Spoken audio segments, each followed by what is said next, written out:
The Parliament of New Zealand is made up of multiple parties, which are various political organisations that members of Parliament belong to. Now, some parties have come and some parties have gone, but one party has cemented itself as a constant in New Zealand's political landscape, the ACT Party. Now, many people would say that the ACT Party is a far-right, pro-corporatist party, but the ACT Party is described as a classically liberal party, more of a libertarian light. They have cemented themselves as the most economically far-right party in Parliament, but they're pretty moderate on social issues, essentially the closest thing New Zealand has ever come to a libertarian party. ACT has survived scandals, leadership changes, and many controversies. So let's today do a deep dive into the founding of the ACT Party and see its trajectory throughout the years. I can smell the uranium on it as you lean towards it. Okay, Boomer. We have the most enormous big gay rainbow across my electorate. They're not going to win an election. Let's keep moving!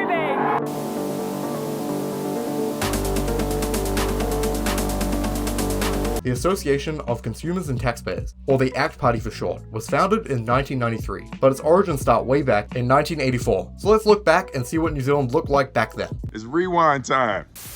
In the 80s, New Zealand was run by National Prime Minister Robert Muldoon. What did you think of Muldoon? Well, I liked him. Why?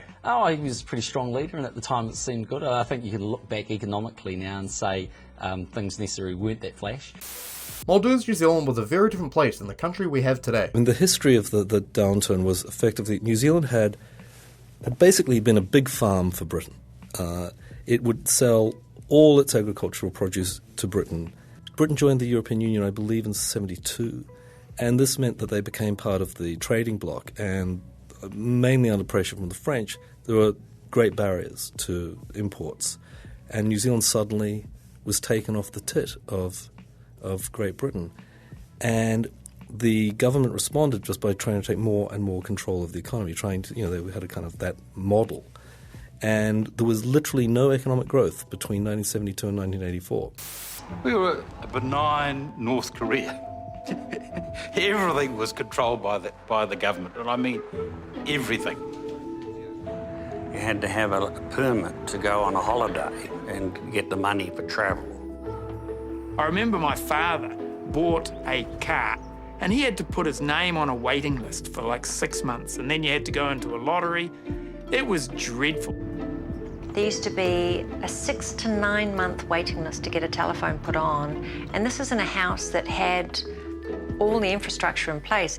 We're a dairy producing country, so if you wanted to eat margarine, you needed a doctor's letter of support. It was crazy, like a pair of working boots manufactured in New Zealand were probably 3 or 4 times the price of a pair of boots in the United States. It wanted certain industries to be in New Zealand, even though New Zealand wasn't a place of the scale to have them. So we had to have a car industry. But of course we didn't really have a car industry. We couldn't produce one. What we really had was the government made it illegal. You couldn't bring a car into the country. You could only bring the parts of a car into the country. So we would import, let's say, a car made in the United States, but it wasn't the car, it was all the bits of the car, and then there was a company in New Zealand that would put them together, assemble them, and then you could buy the car. So they were much more expensive. And there was a funny story about, we used to do the same with television sets. We'd get them from Japan in pieces, and then those pieces would be assembled in New Zealand. But the Japanese started making their televisions in a way that didn't have these individual parts at first. So we had to ask them, could they please disassemble their television sets and then send them to us? It meant everything that we had here was expensive, or way more expensive than what it could have been. The country was riddled with recession and had high unemployment. This resulted in Muldoon's government taking more and more control over New Zealand's economy. This led New Zealand to be basically the most state-run country in the world that wasn't outright communist. This government was massively unpopular by the 1984 election, with the left-wing Labour Party gaining popularity and a new right-wing party had been started up by businessman Bob Jones, called the New Zealand Party, threatening to split the right-wing vote. This led Prime Minister Rob Muldoon to call a snap election. He actually announced the snap election while he was fucking pissed drunk. It was ridiculous. Muldoon was such a nightmare. We got a date, the 14th of July, which we've worked out at Government House as being the appropriate date. That doesn't give him much time to run up to an election, Prime Minister. Doesn't give my opponents much time to run up to an election, does it? while David Lange was appointed as the leader of the Labour Party, and the Labour Party was sure to receive victory, seeing that Muldoon was so unpopular. Due to this fact, Labour didn't really campaign on any economic issues, and basically campaigned as an anti-Robert Muldoon party. Labour swept the 1984 election, receiving 56 out of the 95 seats in Parliament. With the economic crisis damaging the country, the Labour Party turned to a radical economic approach with the goal of undoing what Muldoon had done. Now, even though David Lange was the Prime Minister, the man that was key to these reforms was Roger Douglas.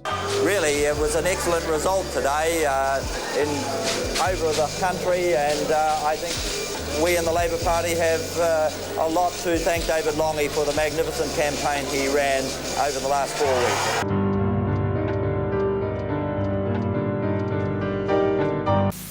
Douglas was the finance minister, and he proposed many changes to New Zealand's tax system, regulation system, and the overall government control of the economy. Obviously, these reforms are very complicated, but let me give you the gist of what happened during these reforms. The government implemented a sales tax called GST, which would be a 10% consumption tax on all goods. This tax would replace almost all extra taxes on products, as at this time there was taxes on all these different products, making the tax system so complicated and hard to maintain. The only excise taxes that remained were on alcohol, tobacco, and fuel. All other consumption taxes were abolished and repealed, and they're all replaced with a simple GST tax system. Another big change was the government scrapping all agricultural subsidies basically overnight, saying that it is not the government's job to prop up an industry, and the free market should decide which industries succeed and which ones fail. Another big reform was the privatization of various state-owned companies. At this time, the government owned a large sector of the market, including railway companies, telecom companies, airways, and many more businesses. All of these were run by many government ministers. These reforms included scrapping all of these ministerial portfolios and putting them all in the control of one man, the Minister of State-Owned Enterprises, which was Richard Prebble. Unionists yelled and jeered at Mr. Prebble when he arrived at the meeting.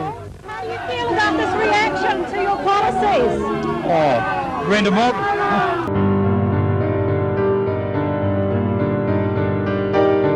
You don't think that's a wimp? Richard Prebble went on and sold many of these companies, left, right and centre, only keeping a few. The government put me in charge of all the businesses, and so I now know, you might think it, but I know the government is hopeless at running businesses. Now, business is quite good at it. There are a lot of things the government should do, that only the government should do, and it should stop doing the things that other people could do. And I say, look, I never sold any assets. I sold some government liabilities. And let me give you a simple example. If the government had sold, I forget what they now call it, the Coal Corp Solid Energy, if the Labour Party had sold it when they had a chance to, we'd have got $1 billion. Instead, we've lost hundreds of millions of dollars. Now, the government businesses are potential liabilities. I remember 93% of the population was against the sale of Telecom in 1990. And I was in this house when Richard Prebble got up and said that the country was lucky to have a government of such courage that would stand up to a lobby group like that. Yes, that's right, Brian, but it was hopelessly inefficient, and a few years ago a lot of it was privatised. Who said it was hopelessly inefficient? The people who wanted to buy it, Brian. Roger Douglas, Richard Prebble, and another minister, David Kegel, were instrumental in these reforms, being known as the Treasury Troika. All three of these had powerful cabinet positions, as well as having their offices on the same floor of the Beehive as the Prime Minister. They were considered the economic powerhouse of the government, but these reforms were not what you would expect from a left-wing party that seemed to be taking an economically right-wing approach to managing the economy. There was an irony, though, wasn't there, in a Labour government ushering in an open market revolution? Yes, but there was, I guess, if one looked at it that way, but...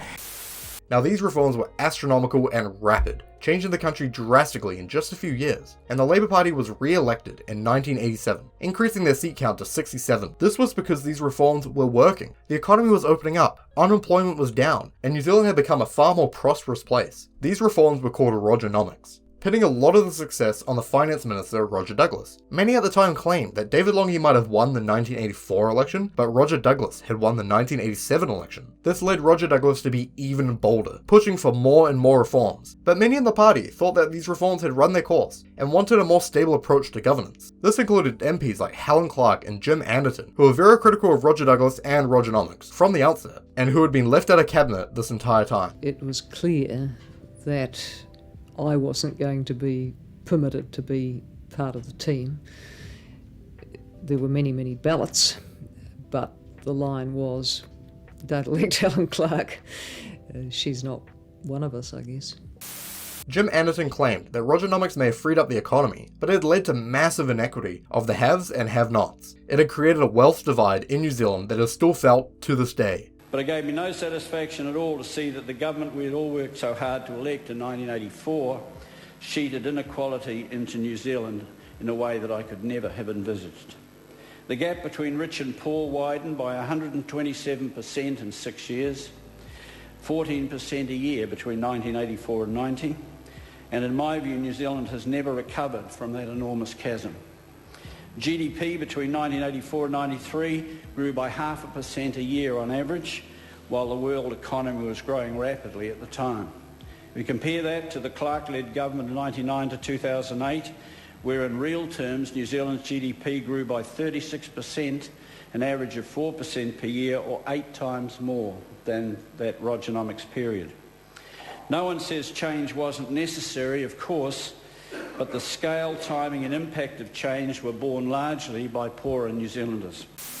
At the time there was this prominent book called The Magic Square that was very critical of Roger Douglas and proposed different reforms. This book was praised by Jim Anderton, who eventually left the Labour Party to start his own party, as he felt that Labour was straying from their historical policy positions. But another skeptic of future Erogenomics was Prime Minister David Longy, who was happy with the reforms that they had done and wanted to slow down. The proposals were to sell roads, bridges, hospitals, universities, schools.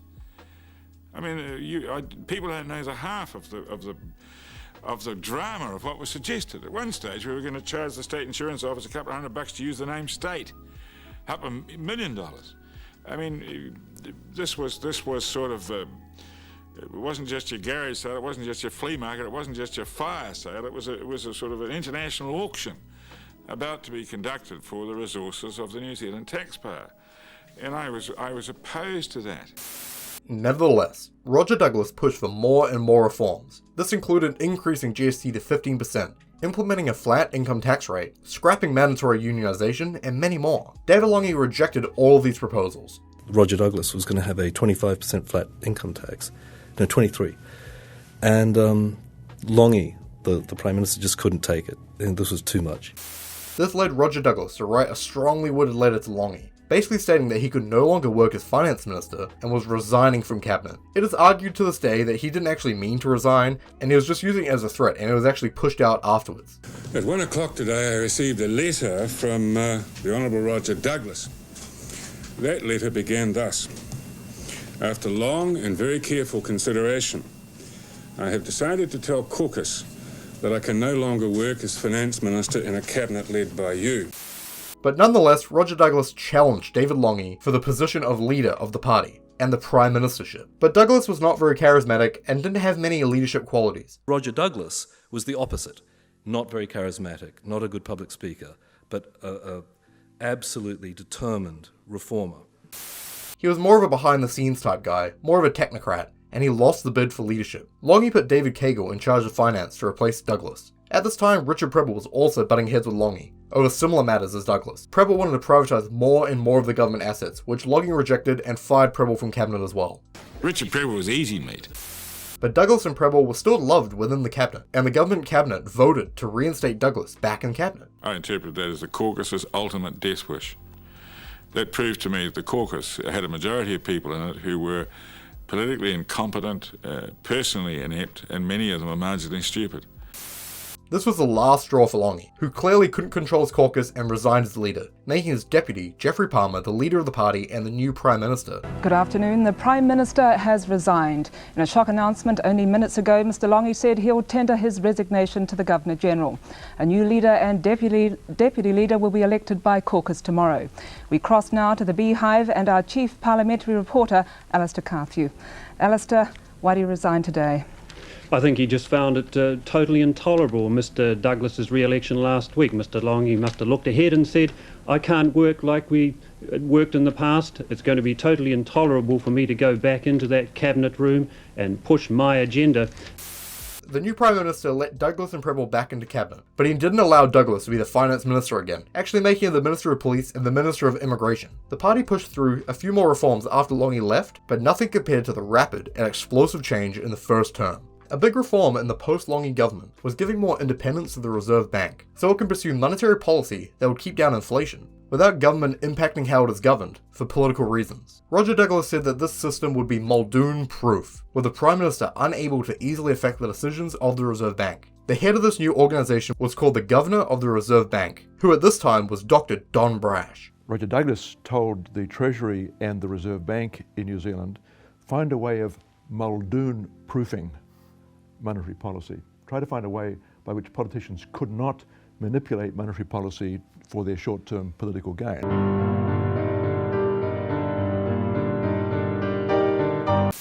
Brash was instrumental in many of these reforms done by the Labour government as well, being a member on various government committees before he was the Governor of the Reserve Bank. Well, I chaired 4 different tax committees for Roger Douglas. I chaired the GST Design Committee, then I chaired one on rural sector taxation, then on superannuation taxation.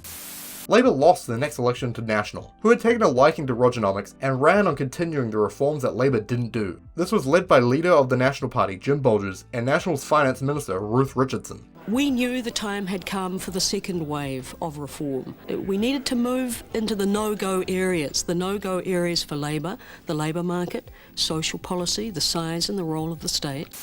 They continued these economic changes in New Zealand, most notably scrapping mandatory union participation. They try to create a fun nickname for these reforms similar to Erogenomics called Ruthanasia, but let's be real, it's nothing compared to the original. And that's something you've got to remember about that time. I mean, I felt a debt to him. He had, despite the difficulties, I'd known him for years, been through a lot of things together, and you don't go through those years unmindful of that. But with Roger, his resolution and his particular, absolutely relentless pursuit of what he conceived to be an agenda worth pursuing overrode all considerations of loyalty and, in the end, all manifestations of friendship.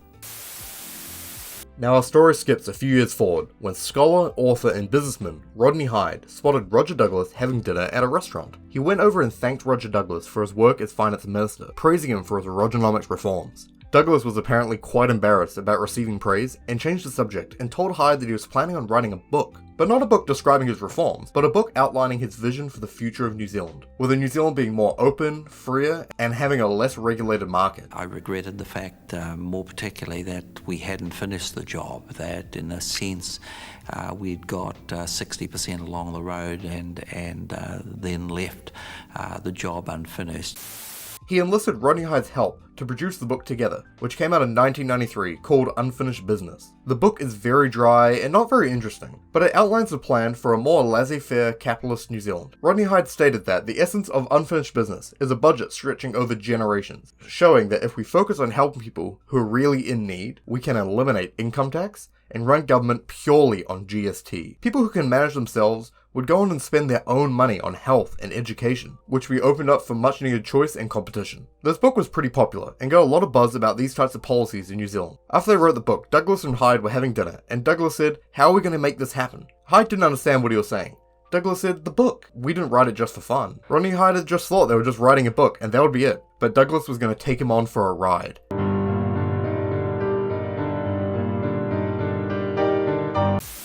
Together, they founded the Association of Consumers and Taxpayers, a think tank and lobby group designed to push the political agenda outlined in the book Unfinished Business. ACT, or Association of Consumers and Taxpayers, is currently a non-political group whose philosophy is, as its title suggests, based on the views of former Finance Minister Sir Roger Douglas. Later in 1993, New Zealand had a referendum to choose a new voting system, as the first past the post voting system had led to a lot of inequities in recent parliaments. Can we change the rules of the game?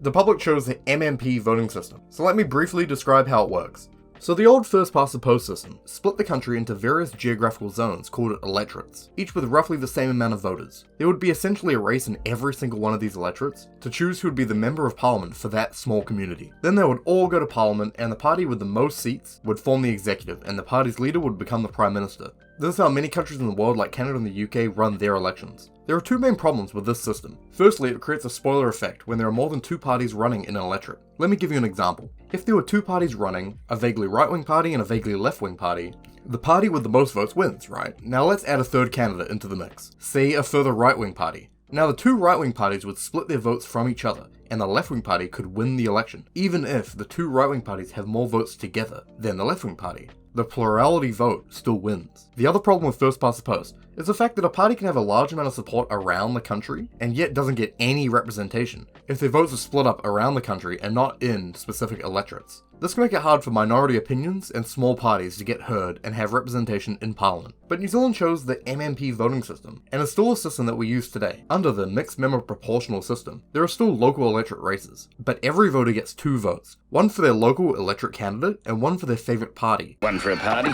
one for a person. One for a party, one for a person. What are you doing, what? Practising, one for a person. Practising what? MMP. You may not realise it, but I'm able to make 2 votes this election. One for a party and one for a person. It's a great responsibility and I don't want to muck it up. Good thinking, Walt. I might do that myself. Are you saying you've got 2 votes as well? Everybody has 2 votes, Walt.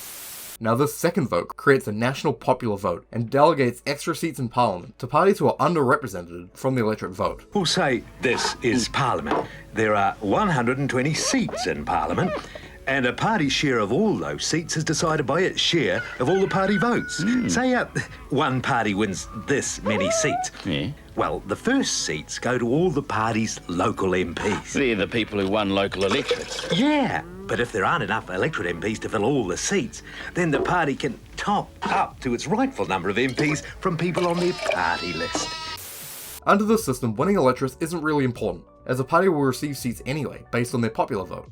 I hope you understand the gist of this. I know it's a little complicated. Now there are 2 main rules for MMP that you need to know. Firstly, a party must receive 5% of the party vote to receive any seats in Parliament. If a party only receives 4% of the vote, the party gets 0 seats, and the votes are essentially thrown out. 5% means everything.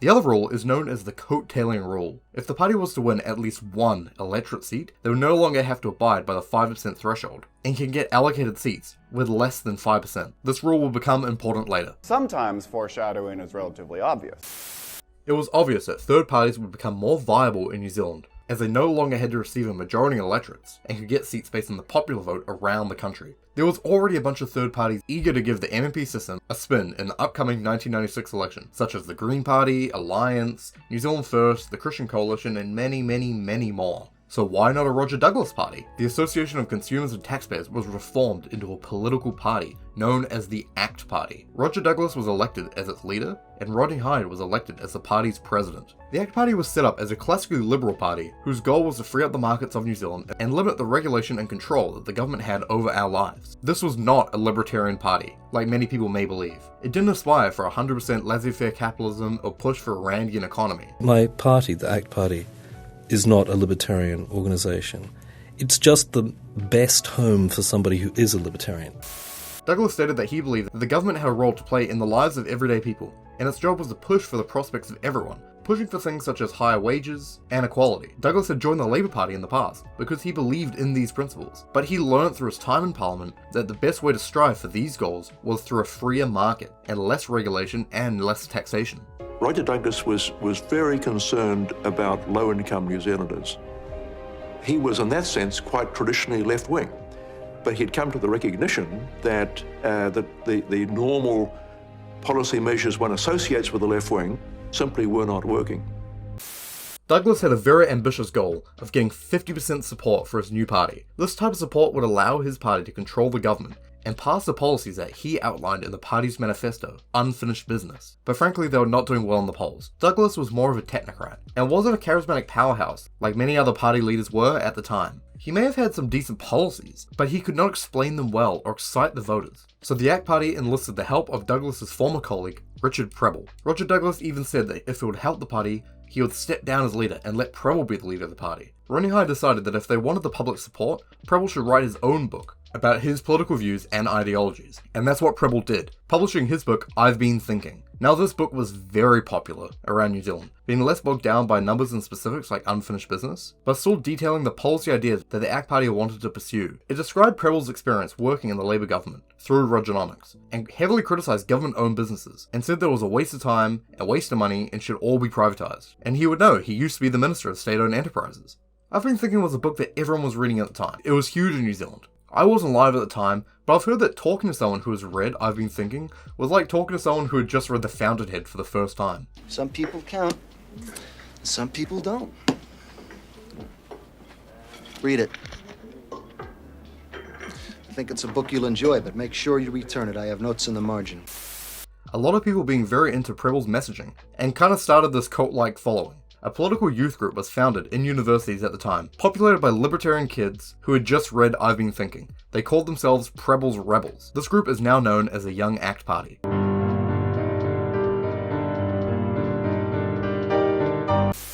ACT shot up in the polls after this, being considered as a possible right-wing party that could support National in a potential coalition. Roger Douglas chose not to run for the party, and chose to become the president of the ACT Party, allowing Rodney Hyde to run for office instead, with Richard Preble being the leader of the party. Preble was charming and charismatic, being able to keep up with the dynamic personalities of other leaders in other parties, like Winston Peters, Jim Anderton, and Helen Clark. As the election drew near, the polls weren't clear whether ACT would get over the 5% threshold. The most recent poll, I think, had us on 3.8.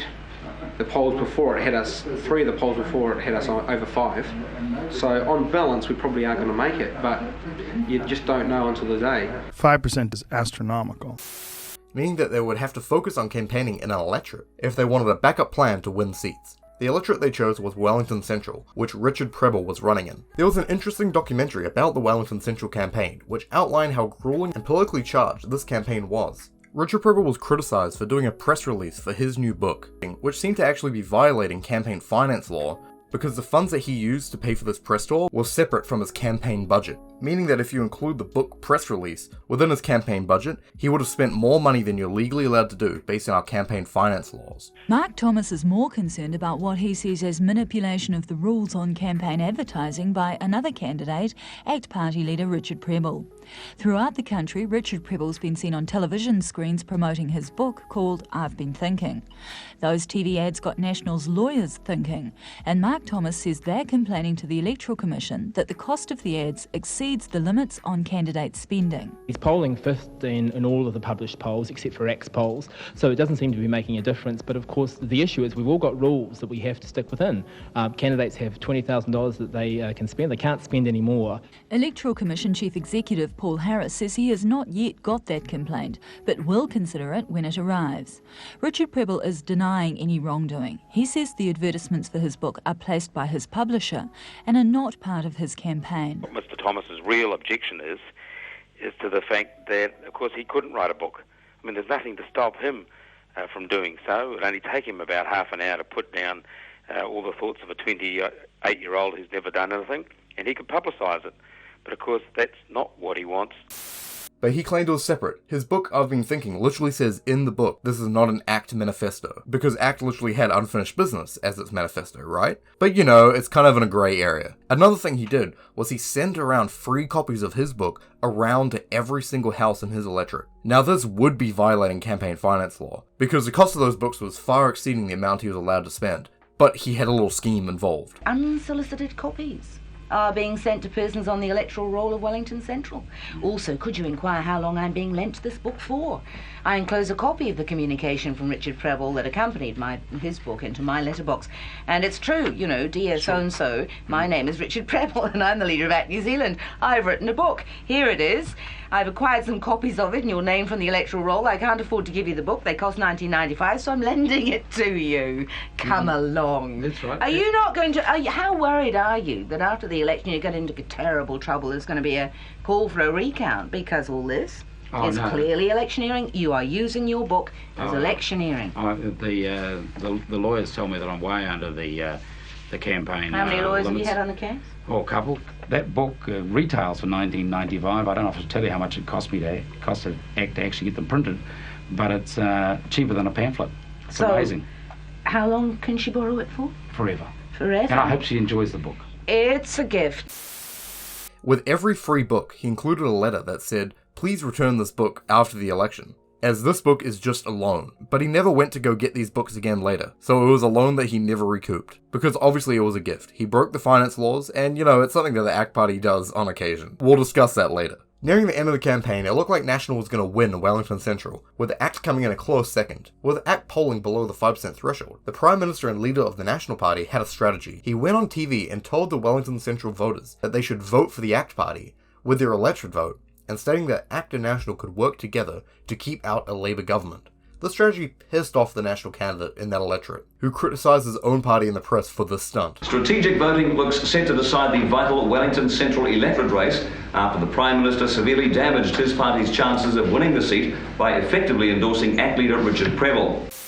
But the strategy worked, and on election night, Prebble won Wellington Central. They also received 6.1% of the party vote, giving them 8 seats in Parliament, not even needing Wellington Central to get through with the Coattailing Rule. This was a great showing for a new party, even though it was lower than Roger Douglas's 50% target that he had hoped for. Sadly for the ACT Party, their parliamentary seats did not allow them to form a coalition with the National Party, as they had wanted, and the National Party actually formed a coalition with the nationalistic New Zealand First Party, leaving ACT in the crossbenches. The 8 ACT MPs went to Parliament, where they acted as a sort of right-wing opposition to the National Party, being able to criticise the National New Zealand First government from the right, whereas all the other parties in opposition were coming from a left-wing perspective. The big event that launched the ACT Party into the public eye was the opposition to the construction of a new parliamentary building that would be used as offices for ministers. The building would cost the taxpayers $100 million. The ACT Party was having none of this, and voted against the funding and argued in the press about the exorbitant expenditure. Richard Prebble dubbing the new building the Parliamentary Palace. The new building seemed to be very unpopular, as it seemed to be a waste of government money, and within 3 weeks of the announcement of the new project, there was 200,000 signatures opposing the new building, but it seemed it was going to go on and happen anyway. The Government Administration Committee was tasked in planning the build, a committee that Rodney Hyde sat on. A member of the committee noted that if the beehive had been built in a different place, there would be room to extend the current parliamentary building, opposed to building an entire new one. This prompted Rodney Hyde to make a joke, well, why don't we just shunt the beehive out back? This joke by Hyde led the government to actually consider putting the beehive on wheels and move the entire building. If they did this, it would be the 3rd largest building ever moved in the world. This plan would cost even more than the parliamentary palace, but the government was sure that it would inspire the people by moving the beehive like a big rallying cry for the nation to come together and to do a big project like this. This led Rodney Hyde, a backbencher MP, to debate Prime Minister Jim Bolges on live TV about the merits of this supposed inspiring feat by the government. This planned project was never accomplished, and it launched Rodney Hyde into the public eye as a man who fought against government overreach and protecting the taxpayer's wallet. Now, as you might know if you watched my Winston Peters video, the coalition government between New Zealand First and the National Party got heated, and their relationship was very strained. This led the National Party to kick out Jim Bolges as their leader and allowed Jenny Shipley to become the new leader of the National Party and become the Prime Minister. Shipley fired Winston Peters from her government, which led Peters to call for a vote of no confidence and an early election. But a group of crossbench parties came together and propped up the national government and allowed them to stay in Parliament. The ACT Party was one of these parties, supporting the national government and allowing them to finish their term. But National was doing terribly in the polls, and so was ACT, who was now seen as propping up an unpopular government. And polls showed Prebble might not win Wellington Central in the next election, and this could doom the party if they didn't get above the 5% threshold. The ACT Party decided to target 2 electorates before the next election. Firstly, there was Taranaki King Country, which was the electorate of the former Prime Minister Jim Bolges, who had resigned his seat shortly after being toppled as Prime Minister, resulting in a by-election. ACT Party member Owen Jennings polled very well in this electorate. I hypothesised that this was the case because that area of the South Island had voted for a Conservative Party for decades, and with the Nationals' recent spat, the people of Taranaki King Country were looking for a viable Conservative MP, in which they found in the ACT Party's Owen Jennings. But the election day came around, and hello everyone, and welcome to this 3 News special on the Taranaki King Country by-election. The League, which I suspect some of you will regard as more important, is coming up in about 5 minutes. The turnout has been higher than expected, the counting's been slower than expected, but it looks almost certain to be a National win. However, ACT's Owen Jennings is giving National a real run for their money. This is the way it was looking just a few moments ago. As anticipated, National's Shane Arden is out in front, but with a dramatically reduced majority, 3,068 votes. And the man who's taken his votes is ACT's Owen Jennings, already a list MP, but running for this seat, 2685. I actually congratulate them. They really have worked hard, and this is good for democracy. And I want to be congratulate them for what they've done. I mean, they have really done a good job. Yeah. But ACT has actually put a huge resource into this. They've swamped the electorate well before the start of any other party even being anywhere near the place. So that's paying off for them. National looks safe, but well down on their 1996 number. National have won, but not by nearly as much as they would want. And a brilliant night for ACT. That's it from me. Enjoy the rugby league. I'm John Campbell. I'll see you Monday.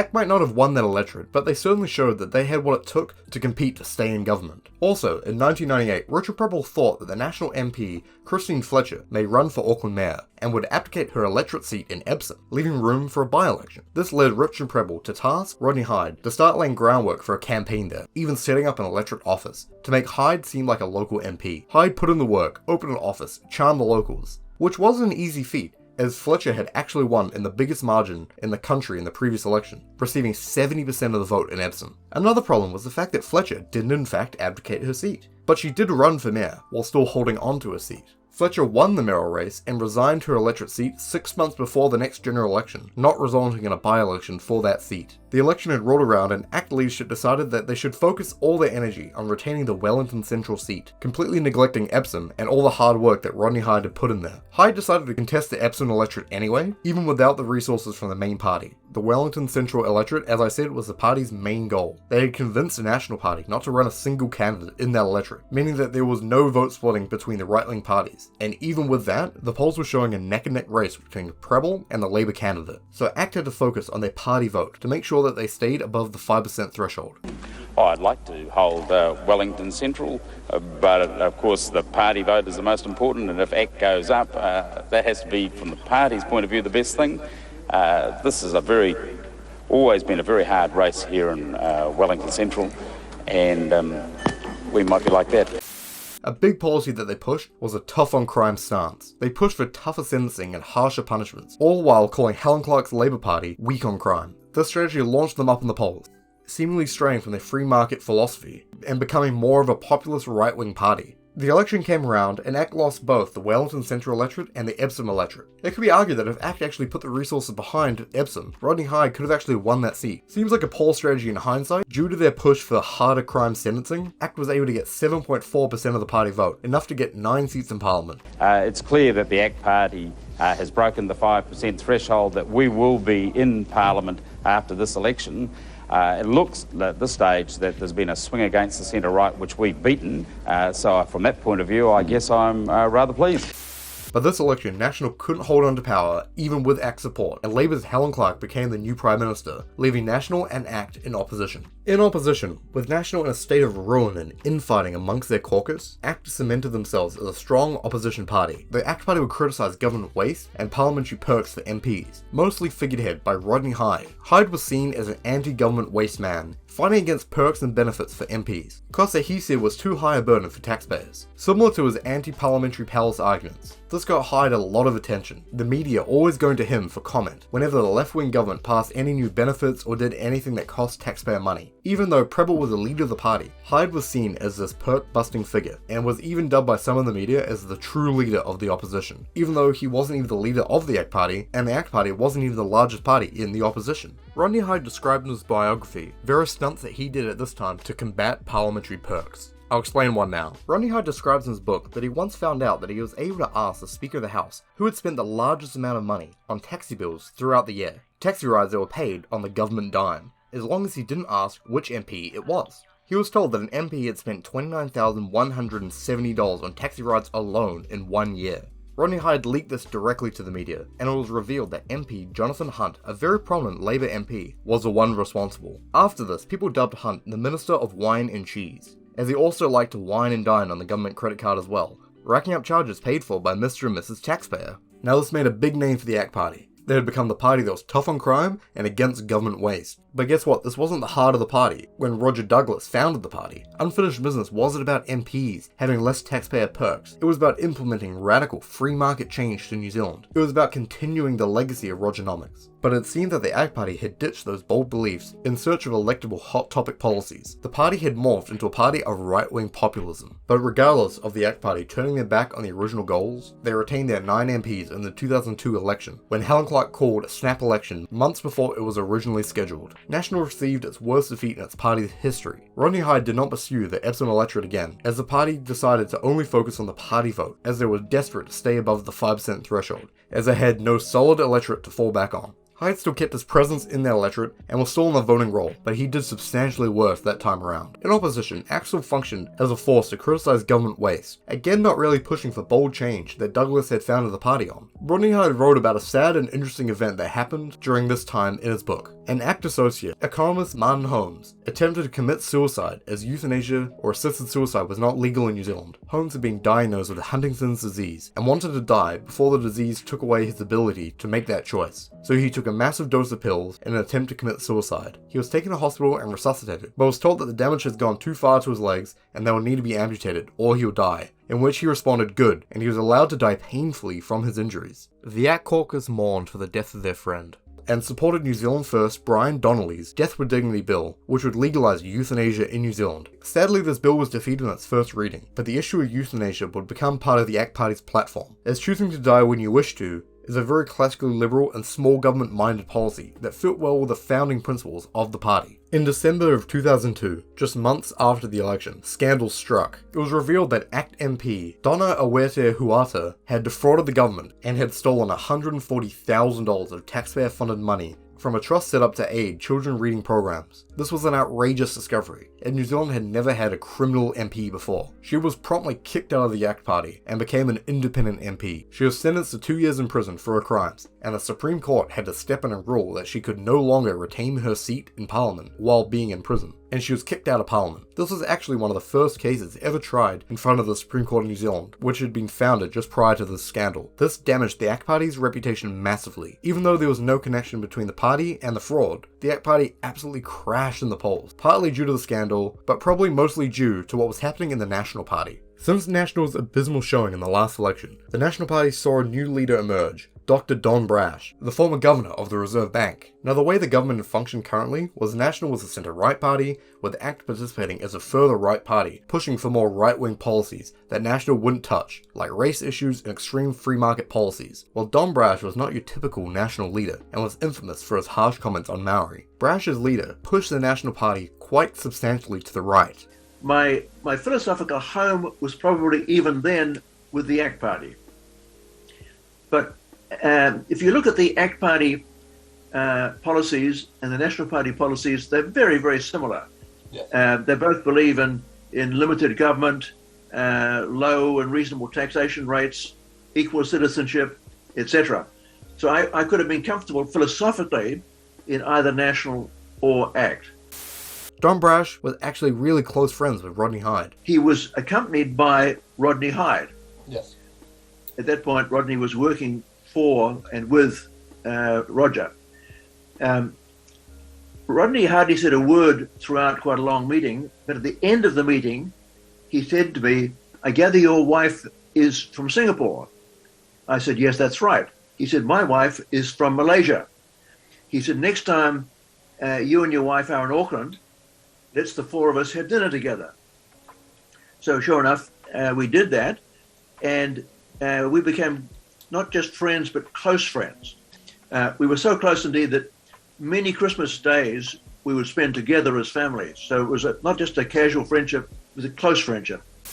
And had considered joining the ACT Party instead of National, but he chose National, and this created a weird dynamic for the ACT Party, which was being squeezed out of their far-right lane, which they had represented since 1996. And ACT had all but disappeared into political irrelevance by the time of the next election. Roger Douglas, the party's president, interviewed all 9 sitting ACT MPs and concluded that only 2 of them had confidence in Richard Prebble's leadership. Prebble resigned as leader, as someone had to take responsibility for the sinking ship that was the ACT Party. 4 MPs stepped forward to wanting to be the new leader. One of these was Rodney Hyde. ACT chose the US-style primary with its party members to choose a new leader, opposed to just having their caucus vote as most parties tended to do. It seemed Prebble and Douglas did not want Rodney Hyde to be the new leader, and all but endorsed other candidates as leader. But nothing could stop Rodney Hyde, who had the personality, the charisma, and name recognition to easily win. Rodney Hyde was named the new leader of the ACT Party. In late 2004, Roger Douglas stepped down as president of the party, stating that he wished to have more freedom to criticize the party, or more specifically, criticize Rodney Hyde. In Douglas's mind, Hyde was too focused on popular single issues, opposed to the big picture goals that the party had been founded on. In early 2005, former National MP and Auckland Mayor John Banks made it clear that he was interested in joining the ACT Party, and due to his prominence, he basically demanded a high placing in the party list, and also made it clear that he was interested in the top job as well. This was strange, as Banks was in fact economically conservative, but he was very socially conservative as well, supporting New Zealand's war on drugs, and was a strong opponent to homosexual law reform back in the day. He was even in the National Party when Robert Muldoon was a leader of the party, the very type of politician that the ACT Party was founded on opposing. I mean, Sir Robert Muldoon always said,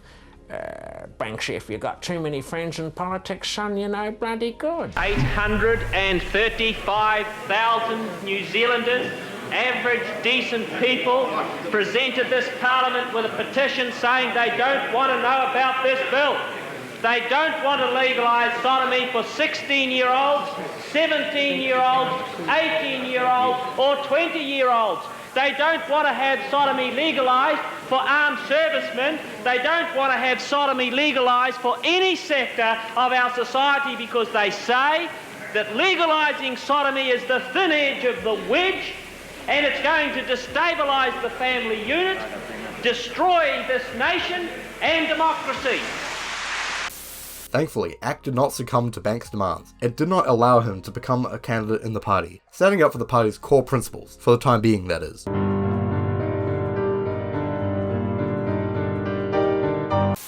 At this point, the media and the public had completely written off the ACT Party. For years they'd been seen as an appendage to the National Party, a supporter of National, a party for a more far-right voter. Don Brash had made National more of a far-right party, and with National polling neck and neck with Labour, many voters felt like a vote for ACT would be a wasted vote and would facilitate in electing Helen Clark for a third term. ACT was polling around 1%, so without some level of turnaround, there was no way they were going to reach the 5% threshold. But Rodney Hyde had a secret plan, a plan that would not require him hitting the 5% threshold, the Epsom Electorate. Rodney Hyde had been very popular in that electorate for years, and Epsom was considered one of the most far-right electorates in the country. So ACT put all their eggs in the Epsom basket. They campaigned heavily there, explaining to Epsom voters that a vote for ACT in Epsom was a vote to support the National Party, as well as to ensure that no ACT vote was wasted if they fell below the 5% threshold, which was likely. 5% is astronomical. It was speculated in the media that Don Brash might do a similar deal that National did in Wellington Central back in 1996 to allow ACT to win the seat to keep the party afloat, but that never actually happened. In 2005, while you were the leader of the National Party, did you consider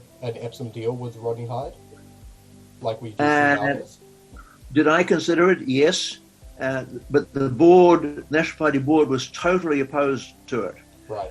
And in fact, the National Party board passed a resolution requiring the leader of the party, namely me, and the president of the party, namely Judy Kirk, to write jointly to the voters of Epsom, urging them to vote for Richard Worth, who was the National Party candidate in Epsom.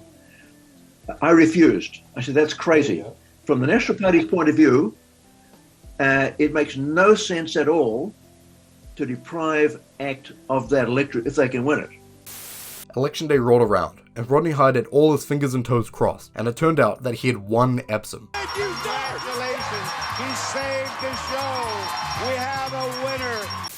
Being the first time since their very first election that ACT had won an electorate seat. They also received 1.5% of the party vote, which allowed the party to receive 2 MPs in Parliament, using the Coattailing Rule, to allow ACT's Heather Rowe into Parliament. Don Brash was unable to defeat Helen Clark, however, and through various coalitions with many parties, Labour stayed in government, leaving National and ACT in opposition yet again. Shortly after this election, Don Brash left the National Party and was replaced by John Key, a more centrist and traditional National leader, bringing National away from Brash's far-right views. Brash actually became a member of the ACT Party after this, but more on that later. With ACT in opposition yet again, and their caucus numbers dwindling, they had less and less power to push through change. During this term, Hyde went through some very public events, including him publicly losing a crapload of weight and participating in New Zealand's Dancing with the Stars. He actually did pretty well in that show and came in 4th place. These public events, and National moving back to a centre-right position, pushed ACT's popularity up, making them more of a viable party to vote for. Labour's popularity seemed to decline in the lead-up to the 2008 election, and it looked like National, with the support of the ACT Party, may be able to form the next government. To bolster up their ranks, Rodney Hyde decided to add some prominent new members to the party's lineup to help entice right-wing voters to vote for the ACT Party instead of National. The 2 men he decided to woo for the party was Roger Douglas and Don Brash. These two old gents were not only close friends with Rodney Hyde, but New Zealand right-wing political royalty. Douglas for his Erogenomics and Brash with helping to save the National Party in 2005, and his time as a Reserve Bank governor. But Brash declined to run for the party, claiming that the media and the voters would see the move as a yesterday's men trying to have another go at politics. But Douglas decided to run, being placed third on the party list behind Hyde and Heather Rowe. In early 2008, PCP and party pills were being discussed as a health concern, and a bill was put through Parliament to ban the sale of party pills, a bill that the ACT Party actually supported. Now, drug legalization, or at least drug decriminalization, is seen as a libertarian or classically liberal position, and it was strange that the ACT Party voted for this bill. But I guess they were trying to balance their free market views and the newfound tough on crime position. The youth wing of the party, now called ACT on Campus, disagreed with the bill, and before it was passed into law, and they sold party pills at Auckland University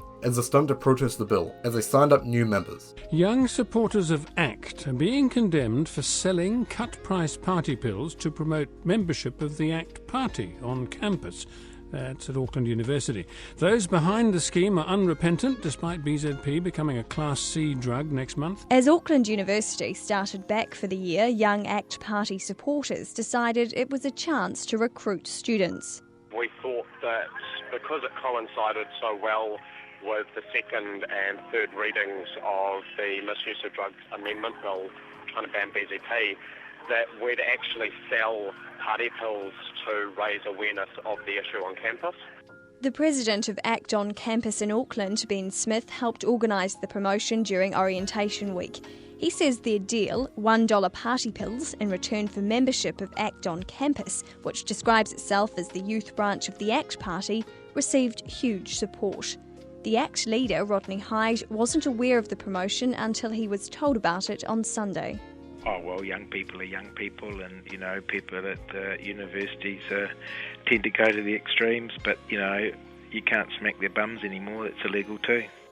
This may not have been illegal, but it was frowned upon from the public, and the ACT Party president denounced the actions of the youth wing. The election came near, and John Key's National Party made a strong statement. They would not work with the nationalistic right-wing populist party, New Zealand First. New Zealand First dropped in the polls after this, as many voters that wanted John Key over Helen Clark as Prime Minister could now no longer vote for New Zealand First. This saw a small surge in support for the ACT Party, the only other viable right-wing support partner for National. But John Key also made another thing very clear. Roger Douglas would not be permitted in National's cabinet. Key was running as a pragmatic centrist candidate and wanted nothing to do with more Erogenomics. Election day rolled around and National won easy and formed a minority government with coalition deals with the ACT Party, who received 3.7% of the vote and winning the Epsom Electorate. The other critical seat you mentioned, of course, is Epsom. Can Rodney Hyde return the ACT Party into Parliament? Let's have a look at Epsom figures currently. Only 2% counted. Rodney Hyde leading significantly. As we saw last time, voters of Epsom splitting their votes. Yeah, well, we expect that. And it's interesting, the party vote tends to go towards National. They give their electorate vote to Rodney Hyde. We'll keep an eye on those figures, of course, throughout the evening, which party vote, the way Epsom is voting as well. The National Party also worked with the United Future Party, and due to the suggestion from Rodney Hyde, the Maori Party as well. I will certainly be suggesting to John Key that he invite the Maori Party in, because I think they've got a contribution to make, and I mean the idea of Tariana Turias, of getting young people working rather than just sitting at home on the dole. I think she's got some fabulous ideas along with Peter to contribute to the new government. For supporting the national government, the ACT Party was awarded 2 ministerial positions, Rodney Hyde becoming the Minister of Local Government and Heather Rowe becoming the Minister of Consumer Affairs, and as promised, nothing for Roger Douglas. I don't actually think that a cabinet position for myself is necessarily the core issue. It's a question of the way in which ACT will be consulted over the next 3 years about issues. What's important to me, frankly, is what are we going to do about the issues that we face. I think it would be an understatement to say that the 2008 to 2011 parliamentary term was the most destructive and divisive time in the ACT Party's history, but this period was also probably its most productive. With the national-led government and the ACT MPs acting as cabinet ministers, the ACT Party had the opportunity to push their agenda and pass substantial ACT Party policy. One of the biggest policies that the ACT Party pushed was their 3-strike policy, which was authored by ACT MP David Garrett. This essentially meant that a judge must sentence a third-time serious offender of a crime with a maximum sentence, regardless of the situation. This stuck to ACT's tough-on-crime position and led to locking up repeat offenders for longer. Another big policy was the formation of the Auckland Super City. At this time, Auckland, New Zealand's largest city, was separated into various small councils and with various mayors. This was seen as a massive waste of taxpayers' money, as a more centralised local government would be more efficient. Rodney Hyde, the Minister of Local Government, was tasked in orchestrating the Super City. There are different opinions on whether this was a success. Some saying it accomplished what it was designed to do, while others claimed that Auckland Super City was even more broken and corrupt than the separate bodies could have ever been. So the country's first super city was born in 2010. 5 years on, here we are, dealing with hefty rates increases, more council staff than ever before, debilitating traffic congestion and soaring house prices in our biggest city. But let's leave our broken local government system for a future video. I'll just say that this was a massive achievement for Rodney Hyde, as Auckland Super City was a dream of Conservatives for decades, and it finally happened. Another big achievement was the lowering of income tax brackets in New Zealand, and an increase in GST from 12.5% to 15%. Lowering income tax had always been the goal of Conservatives in New Zealand, and the increase of GST seems right out of unfinished business, with Roger Douglas claiming his dream government would be run 100% on GST, with income tax being abolished, and the very point that the ACT Party had been founded on. But this is where we find our trouble. Roger Douglas had rejoined the party, and was in fact in the ACT caucus, a backbencher in Parliament, and he was not pleased with ACT's achievements in this period. Douglas had always pushed for rapid reform. When he instituted Erogenomics back in the day, he did not do it incrementally, but he did it right away. This showed the difference between Roger Douglas and Rodney Hyde, as Hyde was content with incremental change, and was critical of Douglas's goal of rapid change, especially from a party with only 5 MPs. How are they supposed to facilitate rapid reform? Best they work with the powers that they have and take their small wins. A good example defending Rodney Hyde's position on this is the fact that Roger Douglas had 3 members' bills that he authored brought to the floor of Parliament for a vote. One would institute a youth wage in New Zealand, a wage lower than the minimum wage, that you could pay 16 and 17-year-olds. Another would erase all tariffs from the country. And another would allow teachers' pays to differ between school districts, so teachers' wages would be dictated by school boards. All of these bold policies that would have changed the landscape of New Zealand had all failed to pass. They only had support of the ACT Party caucus. No other parties would touch these forward-thinking policies. Douglas was left empty-handed, while Rodney Hyde had a few incremental achievements under his belt. It wasn't all achievements though. There was a big scandal for Hyde. While he was working as the Minister for Local Government, Hyde travelled throughout the world, to UK, to Canada, to the US, to interview mayors and government leaders to design the super city of Auckland. This was a costly trip for taxpayers. Worse yet, he brought his girlfriend along, all paid for by the taxpayer. Now, Rodney Hyde did nothing illegal here, but he used these ministerial perks that he built his career on criticizing. It was seen as hypocritical. His name was tarred in the media. He looked like he had no morals or ethical beliefs, being the very thing he claimed to be fighting against. Rodney took his then girlfriend, now wife, on a trip to, I've forgotten where it went to, but in any case, he was actually operating within parliamentary rules in taking his partner on this trip. But the New Zealand Herald particularly portrayed it as a gross breach of anything proper, made worse, of course, by the fact that Rodney had campaigned quite vigorously against perks. Yes. And here's the perk buster taking his girlfriend on a trip around the world or wherever he took her. I'm not quite sure where he took her, but internationally anyway. And his reputation was badly damaged by that fact. Another scandal arose where ACT MP David Garrett admitted to having a conviction that he had never disclosed beforehand, as the courts had sealed it. Apparently when he was younger, he was fascinated by a spy book for a character who had registered for a passport under the name of a deceased baby. He decided to give it a try, and he was able to succeed and received an illegal passport. He never used it and let it expire, but he was caught and charged years later, with the court more or less letting him off. When this was leaked, however, he apologised and resigned in shame, being replaced by a new ACT list MP. These scandals seemed to impact the ACT Party and they slumped in the polls. Roger Douglas used this opportunity to strike. Douglas instituted a party coup in 2010 in the hopes to unseat Hyde as leader, as he thought Hyde was giving too much to the national government, and did not have much to show for it. As there was 5 MPs in the ACT caucus, whichever leader convinced 2 of the remaining 3 MPs would become the new leader. Heather Rowe, the deputy leader of the ACT Party, supported Roger Douglas, and it seemed to be all over for Hyde. I think the ACT Party between 2008 and 2011 was increasingly divided. Yes. Rodney and Roger Douglas fell out quite big time, and the caucus split, some supporting Rodney and some supporting Roger Douglas.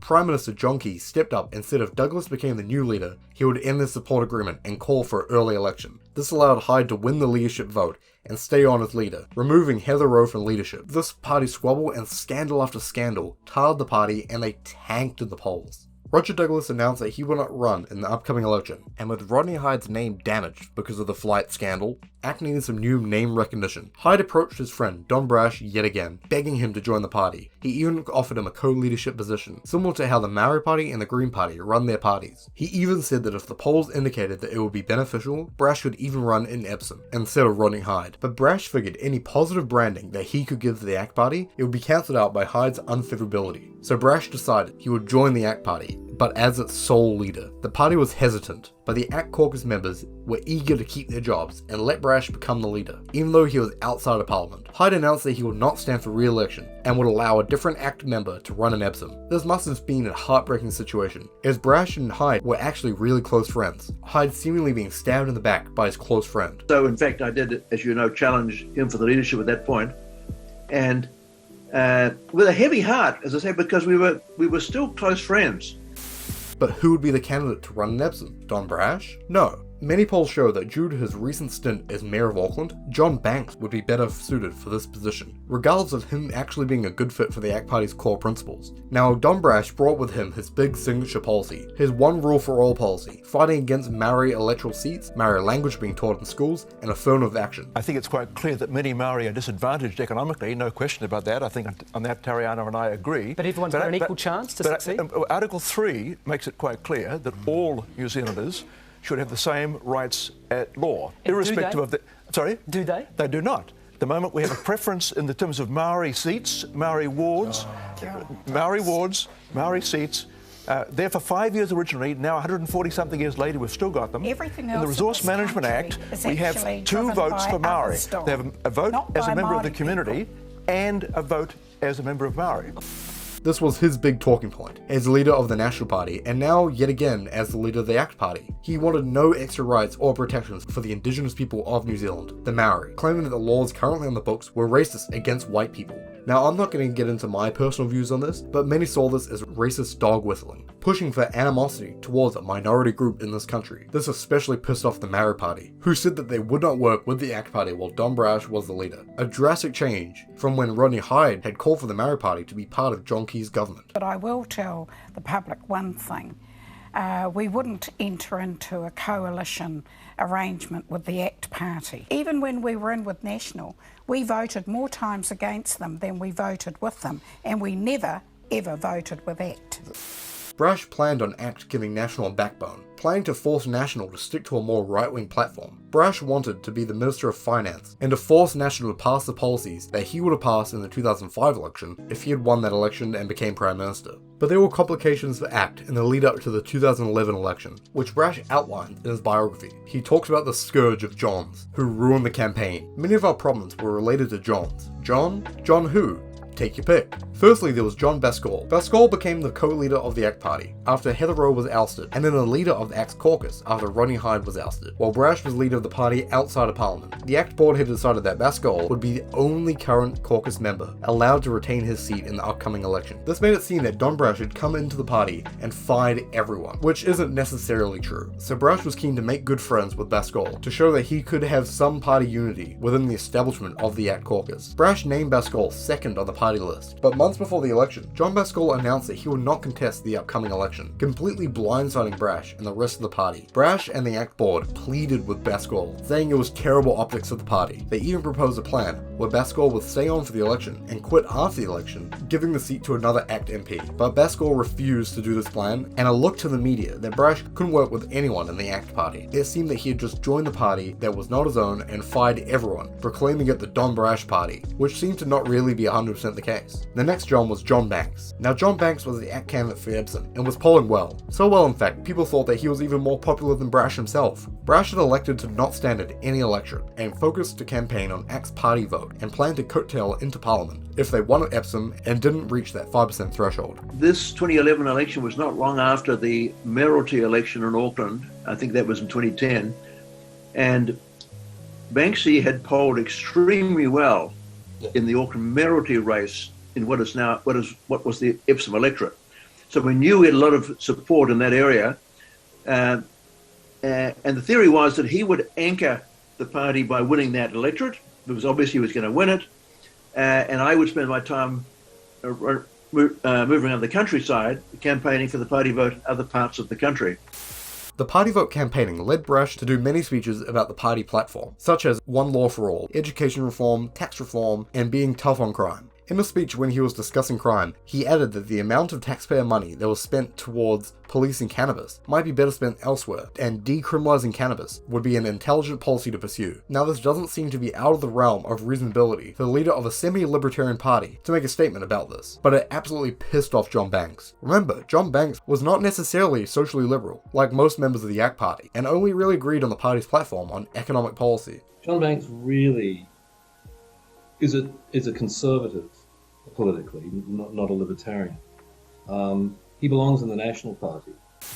He was a staunch social conservative, and under the fourth national government, Banks had been the Minister of Police. Banks saw this speech from Brash as an attack on his own political positions, and would tarnish his tough on crime stance, so he publicly made it known that he disagreed with Brash on drug decriminalization. This made ACT look even more divided, with the two heads of the party disagreeing on core policy. The last John was none other than Prime Minister John Key. Key had become the leader of the party directly after Brash had left the National Party, and frankly had seen that Key had pressured Don Brash into leaving the National Party in the first place. Brash was further to the right than Key, and John Key had happily thrown away many strongly held national policies, such as refusing to abolish the Maori electoral seats. Brash was very vocal that Key had accomplished nothing in his first term and needed an ACT Party to give National a backbone. 0. Yeah. You'd rate John Key's government 0 to 10.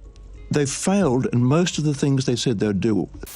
This tension was noted in the media, and some journalists wondered if they could even work together in a coalition. John Banks approached Don Brash shortly before the election with some news. The National Party had planned to help ACT win the Epsom Electorate and endorse John Banks, but John Key would prefer if John Banks was the leader of the party, not Brash. Brash was offended, but said that he would stand down as leader if it would help the party. If Brash was not the leader, then John Key would not have to give him a ministerial position, similar to the situation with Roger Douglas. But National ACT agreed that Brash couldn't step down before the election, as it would look like even more infighting, so Brash stayed on as leader, but there was an understanding that Banks would become the leader after the election. John Key also, it was quite clear that John Key was determined that I should not be in his cabinet. So the only way I could avoid that if I got into Parliament as leader of the ACT Party was to make sure I wasn't leader of the ACT Party. Yes. So as they say, he conspired with John Banks that I should either step down as leader before the election, or perhaps better still, wait till just after the election. Even Key recognised that doing it before the election would have been a bit of a mayhem. The help that John Key gave the ACT Party was in the form of a cup of tea. Key and Banks publicly had a cup of tea together, with a wink and a nudge to voters, that National would be fine if Banks was elected in Epsom instead of the National candidate. This practice had been done before, notably Don Brash having a cup of tea with United Future's Peter Dunn back in 2005. This cup of tea was the first instance of National ACT's Epsom deal, but more on that later. But this strategy didn't go down perfectly, as a journalist had bugged the meeting, and heard John Key and Banks discussing their schemes to make Banks the leader of the party, as well as the Prime Minister making a derogatory comment about elderly people. Now the cup of tea saga was notable in 3 ways. It boosted ACT support in Epsom, it decreased ACT's party vote, as it seemed to be an appendage that was being controlled by National, opposed to ACT being what Brash promised, a way to push the National Party to the right. The third effect this cup of tea saga had was resurrecting the New Zealand First Party, who campaigned heavily against the scandal. Watch my Winston Peters video for more info on that. Now election day rolled around, and it was a nail-biter for ACT. They just won Epsom, as the Labour and Green parties had a sneaky plan, and told their supporters to vote for the National candidate, in hopes to deny ACT the seat. It didn't work, and Banks was elected to represent Epsom, but unfortunately, due to scandal and public infighting, ACT had fallen to its weakest party vote ever, to just 1.07%. This was not enough to bring in a second MP with the Coattailing Rule, and the leader of the party, Don Brash, did not successfully win a seat. This allowed John Banks to take over as leader of the party, being the only caucus member in Parliament. What's the minimum crew? Oh, 1, I suppose.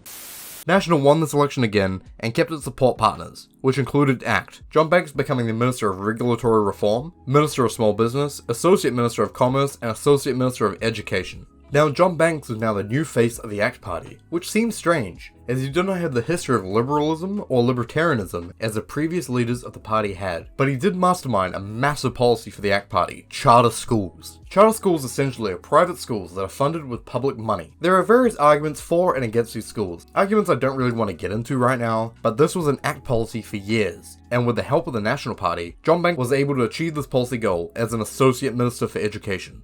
What progress has been made on the charter schools policy? Since its announcement last December as part of the ACT National Confidence and Supply Agreement, this policy has made excellent progress.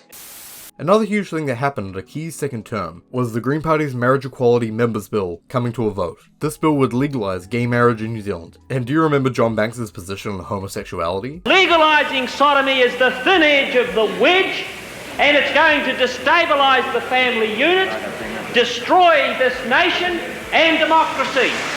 But shockingly, the privilege we have to be in this House is counterbalanced by the need to stand up and be counted.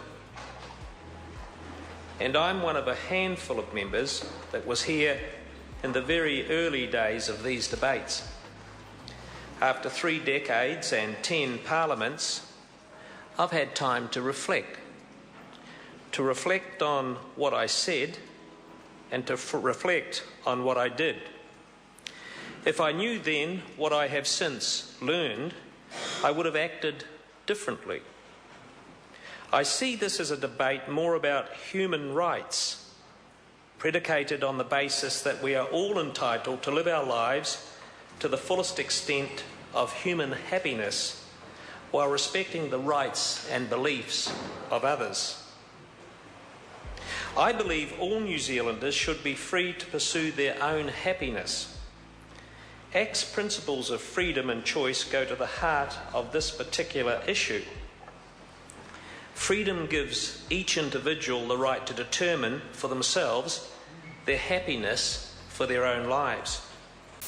It seemed that he had either changed his personal opinions on gay marriage, or he had put his own personal opinions aside to vote for the party platform, as ACT was a borderline libertarian party that had supported gay marriage for years. And he actually, I think, discarded what would have been some of his own views in order to maintain the party brand. So if you look at him voting for marriage equality, having voted against homosexual law reform, 26 years earlier, that really, impressive devotion and I guess nimbleness from John. He really did do his best for the party. Whatever the reason, good on John Banks for this vote, but the ACT Party could not go long without scandal. It was reported that while John Banks was running for Mayor of Auckland in 2010, he may have filed donations from Sky City Casino incorrectly, giving him embarrassment and claims of possible corruption. But the real donation scandal was between him and millionaire Kim.com. According to .com, Banks had requested a $50,000 donation for his mayoral run, and had requested it to be split into 2 different donations of $25,000, so he could file them as anonymous donations, as donations above $25,000 must legally be disclosed. And he asked you to write a check for his mayoral campaign? Yeah, 2 checks. Did he say 2 checks? Yeah. What did he say about the 2 checks? Well, I wanted to donate $50,000 to his mayoral campaign, and I was going to write 1 check, but then he asked me to make it 2 checks. I understand he said to you it would make it easier. Well, if you wrote 2 checks. He said that he could then say it's anonymous, so he wouldn't have to declare it if I did it that way. Dinner Mr. Banks had with Kim.com, where Kim.com offered him $50,000, to which he replied, "No, not 1 check, write 2 checks out for $25,000 each." This accusation is extreme, as it is a very serious crime, making Banks look extremely corrupt. John Banks denied the accusations and went through extensive court cases. His popularity went way down, seeming to be a massively corrupt politician, even once being covered in manure by a protester outside of the High Court. The actual case is a bit complicated and detailed, so I'll give you the shorthand. The police declined to prosecute him for the crime, so someone decided to privately sue him in a civil case opposed to a criminal case, similar to how O.J. Simpson was exonerated criminally, but was sued civilly. When this case was taken to the High Court, Banks stepped down as a minister, but retained his parliamentary seat. Mr. Banks resigned yesterday, consistent with an undertaking he had made that if the district court decision was that he would go further down the legal process, then he would resign as a minister, and that is appropriate. He was found guilty and was charged with 2 months community detention, which basically gave him a court-mandated curfew and 100 hours of community work. He instantly appealed and decided to quit as leader of the ACT Party and as an MP, so he could focus on fighting for his innocence.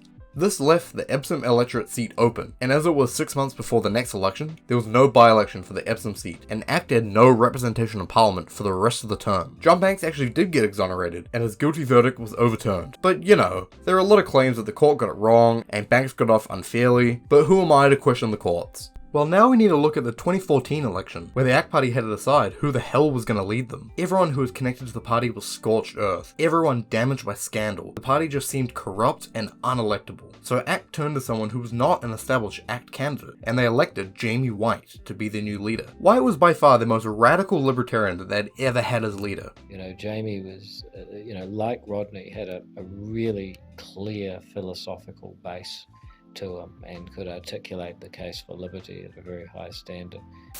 He was an educator and an academic, teaching and prescribing libertarian views. What do you say to people who suggest that you are more of a philosopher than a politician? Well, they're right. I am more of a philosopher than a politician. I've just entered politics and I was a philosopher for many years.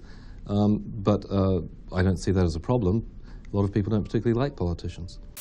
He beat out former ACT MP John Bascoen for the leadership job. Bascoen, remember, chose not to run in 2011, damaging the party and also damaging the then leader Don Brash. Bascoen could not find favourability in the party, allowing a non-politician, Jamie Whyte, to take the top job. The media knew that Jamie Whyte was inexperienced and badgered him on libertarian topics. Famously, he was asked whether he thought incest should be a crime. The libertarian answer that he gave, stating that the love life between two consenting adults isn't the business of the state, made for interesting headlines and made him look insane and radical. I was asked if the government ought to interfere in consensual adult sex between brothers and sisters. I have been asked this question before too. Not on the air, thank God, but in a bar. And I said that the government shouldn't. Well, since I generally thought the government shouldn't have anything to do with consensual acts between adults, you extend that principle out and you get the answer. You know, they knew the answer I was obliged to give, and this is one of the problems with being a libertarian or being a person with any clear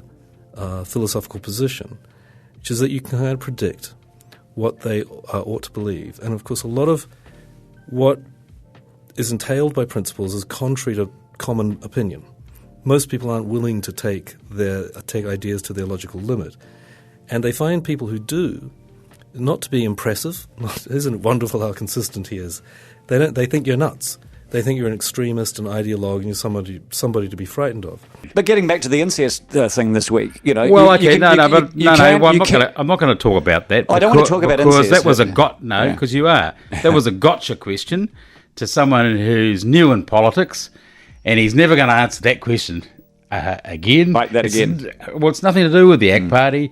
ACT hasn't got a policy on it. And actually, he said to the journalist, thinking the journalist was reasonable, mate, this is an irrelevant question. There hasn't been anybody actually prosecuted for the description that you're making in New Zealand's, I think, in New Zealand's history. Okay, well, and yet you, he, and everyone else wants to talk about it, whereas Jamie Whyte has learnt the lesson, and next time he's asked, he's going to say, hey, I'm the leader of the ACT Party. I'm not here to talk about what I talked about as a philosopher from Cambridge. Right.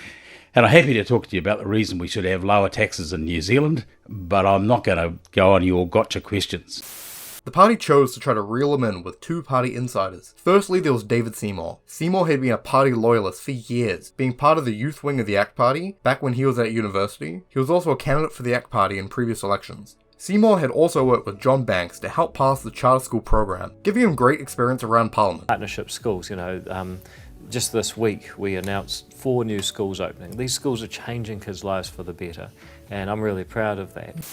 David Seymour was named the candidate for Epsom as well. David's a real Epsom boy.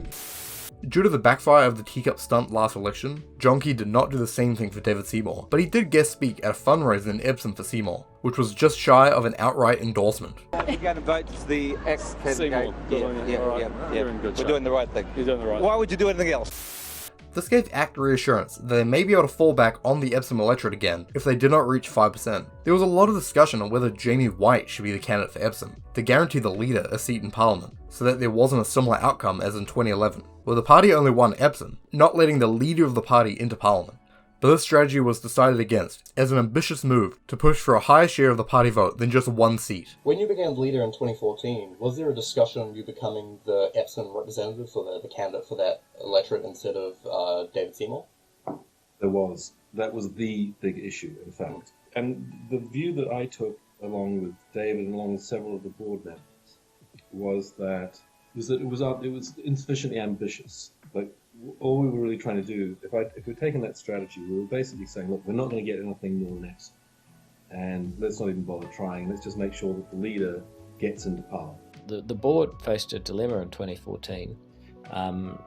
There were arguments that the leader and the Epsom candidate should be the same person because the party might only get one person.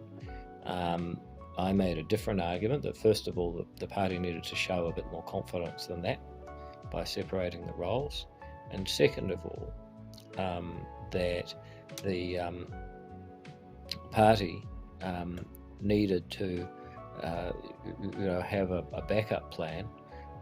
So splitting the roles was quite clever, because if Jamie really was good, then he would easily carry at least sort of 1.3% and would be an MP and be the leader in Parliament. If Jamie was not so good, then and wasn't able to attract 1.3% for the party, then maybe he shouldn't be in Parliament. And I was the fallback option on the basis that I was a party loyalist, a known quantity who would campaign hard for the party. The other party insider was the new campaign manager, Richard Prebble. Prebble had emerged from political exile and ran the ACT Party's campaign. When news broke this week that Richard Prebble was returning to the ACT Party a decade after he stood down as leader to become the party's new campaign director, a few eyebrows were raised. He's known as one of our most astute political animals. He's even been described as the country's best political strategist. He says he's aiming for ACT to win the seat of Epsom in Auckland and bring 9 MPs into Parliament at this year's general election. So who is the man behind such grand plans? ACT's new campaign leader, Richard Prebble, joins me now. Good morning. And good morning. Why would you want to spoil a perfectly good life by getting back into this filthy old game? That's a very good question, and one I have been asked by my wife. Where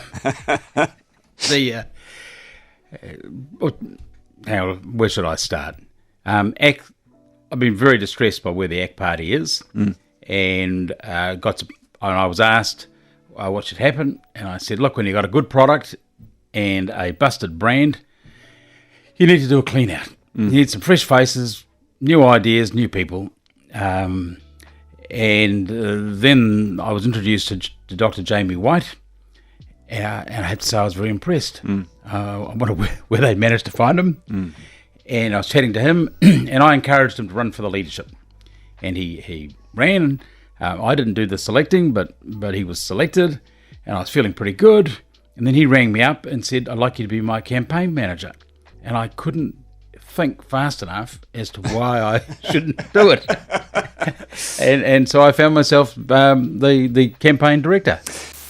Aiming for ACT to have a political resurgence and receive 7 MPs in this election. He worked with Jamie Whyte and helped mould him into more of a politician, and helped him maneuver the political landscape. The party seemed to have a very vocal online following, and Whyte's campaign events started to become a bit more popular. There was this famous moment in the campaign where an ACT Party supporter hacked an online poll to say that Whyte had won a multi-party debate. But who viewers felt won the night couldn't be gauged. TVNZ abandoned its online poll after finding its offshore provider's system was sabotaged, allowing someone to vote overwhelmingly for ACT's leader.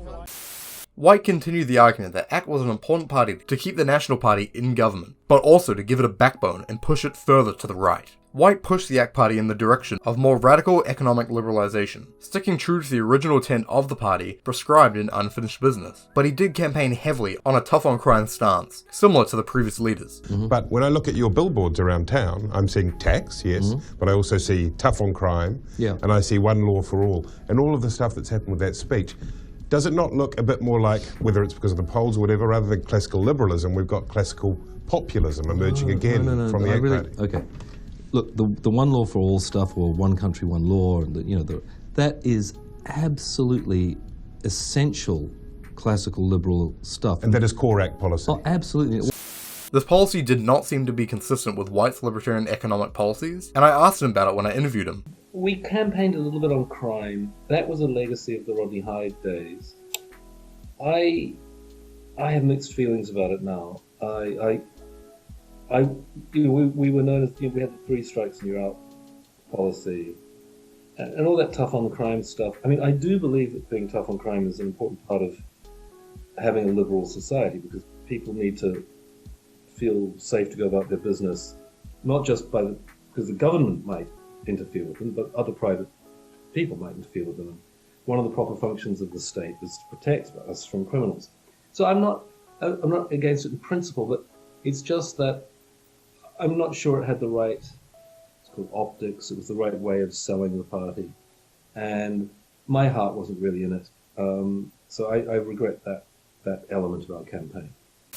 But then it was time for the 2014 election, and let's see if they got to their 7 MPs like they had planned. The ACT Party only received 0.7% of the party vote, but they did in fact win Epsom yet again. Just let me give you a quick update on Epsom, by the way, which is one of those, the MMP type seats along with a Hario, but David Seymour looks like he's home comfortably. This made David Seymour the only ACT candidate elected, and he, like Banks before him, took over as the new leader of the party. They're not going to get anybody other than Mr. Seymour in. Well, Mr. Seymour, we hear, is on his way at the moment, just waiting for the appropriate time for them to be able to officially call the fact that he has won the seat of Epsom and is on his way to Parliament. Look, to be honest, this is Parnell, okay? This is in central Auckland. There's not a huge mood of celebration here for a party. Mixed feelings. On the one hand, David Seymour looks as though he is off to Parliament. ACT Party survives. But on the other hand, the party leader looks as though he ain't going to make it to Wellington. And for that reason, there is quite a sombre mood here. A lot of people here think Jamie Whyte's an exceptional politician. They want to see him in Parliament. They think he's the future of ACT. As I said, David Seymour shortly will appear here when they've just judged that it's not rude to announce the fact that they believe that they have safely won Epsom. Jamie Whyte is also due in as well. Rumour has it that he's not going to step down or anything like that, that there's work to be done. I mean, he's only been in the job for 5 months, so, he wants to give it more of a stab and take ACT to where he wants to take it. But as far as moods go, well, a couple of hundred people here. The buffet did pick up a wee bit, thankfully, because it was a wee bit dire about 10 minutes ago, but I had a word with the right people. Look, we'll see what happens when David Seymour arrives and actually makes his speech, which will hopefully bring you in the next 20 minutes or so.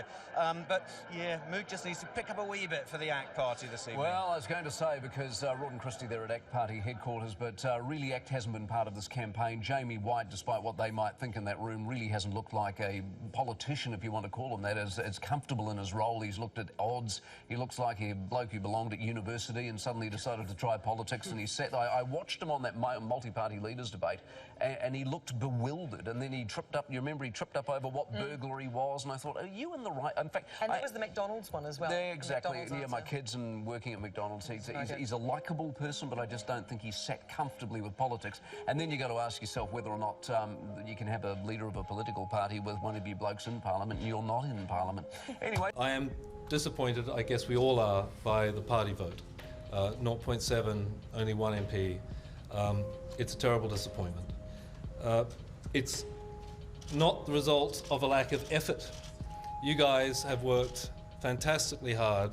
I am humbled and honoured by the effort you put in. Some of you have been so kind to me that it moves me. The ACT Party just seemed too damaged by scandal to be electable, only being propped up by National in the Epsom Electorate. John Key was elected again as Prime Minister, his government being supported by the same three parties as before, including David Seymour's ACT Party. But unlike Banks and Hyde before him, David Seymour was not made a minister in John Key's government. He was in fact made a parliamentary undersecretary, which is a member of the executive branch, but with fewer responsibilities and power. This was actually criticised by the Labour Party, who claimed that undersecretaries had less public scrutiny, as the Official Information Act only applied to ministers, not undersecretaries. The Labour Party introduced a members' bill that would increase scrutiny for undersecretaries, a bill seemingly designed to target David Seymour and the ACT Party. There is an anomaly within this Act though.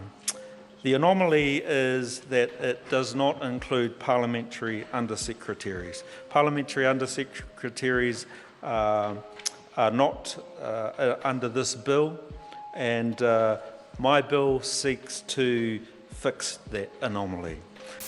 But this bill never really seemed to go anywhere. Mr. Speaker, I rise on behalf of the ACT Party in support of this bill. And let me just give you a bit of the background to why that is.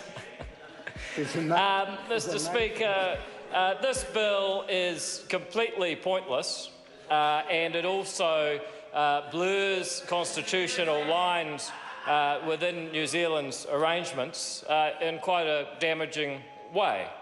But nonetheless, I've decided to support it because I have far better things to do than waste my time persuading my colleagues to vote against a bill that will make no material difference to the operation of this government or this House, but nonetheless does waste an enormous amount of the Labour Party's time.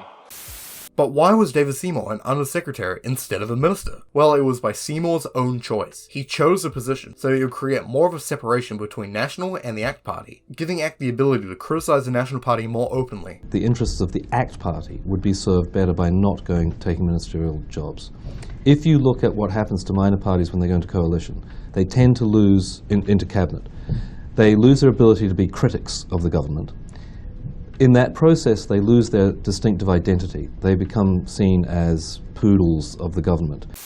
But the main reason he was made an undersecretary, so that Seymour could introduce a members' bill, something ministers could not do. A members' bill is a bill put forward by non-ministers, to be debated on and possibly passed into law. David Seymour had a certain members' bill that he wished to put in front of the public eye, the End-of-Life Choice Bill, which would legalise euthanasia in New Zealand. A policy, remember, that was so important to the ACT Party for years. Well, if I became a minister, I wouldn't be able to have a private members' bill in the ballot, so I would have had to abandon end-of-life choice. Seymour put forward the bill, but members' bills are selected through a lottery system, so it was a waiting game. As Undersecretary, David Seymour helped expand the charter school programs, a policy that he had helped John Banks pass as a ministerial advisor in the previous term. It was clear that even though ACT only had one MP, charter schools was their policy, and it was making a change on the education landscape of New Zealand. There was an interesting situation in this term, where National MP Maurice Williamson, who was a controversial member of the National Party, seemed to want to jump ship and change parties to the ACT Party. This little scheme was orchestrated behind the scenes by none other than former leader of the party, Don Brash. And it seems he may be up to his old tricks, with claims he's been accused of trying to jump ship to the ACT Party. ACT's leader David Seymour says Don Brash recently approached the party about taking Williamson on.